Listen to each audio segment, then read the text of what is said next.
హల్లెలూయా. దేవుని స్తోత్రం.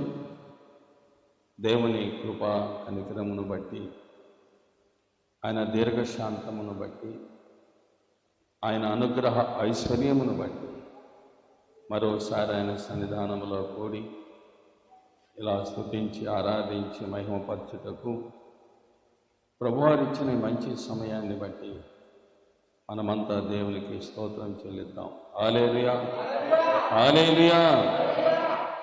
దేవుని వాక్యాన్ని నేర్చుకుందాం.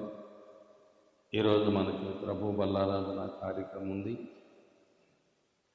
ఈ రొట్టె తిని ద్రాక్షరసం తాగే ప్రతి సమయంలో ఆయన మరణాన్ని మనం లోకానికి తెలియచేయాలి. మనం కూడా జ్ఞాపకం చేసుకోవాలి.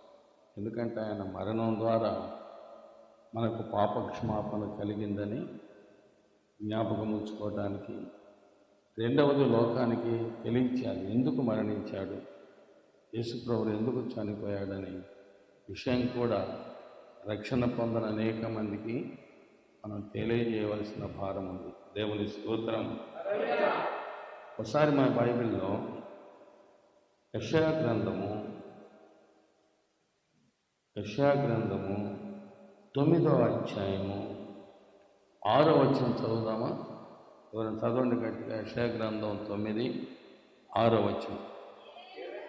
ఏలయనగా మనకు శిశువు పుట్టాను, మనకు కుమారుడు అనుగ్రహింపబడెను, ఆయన భుజం మీద రాజ్యభారం ఉండెను.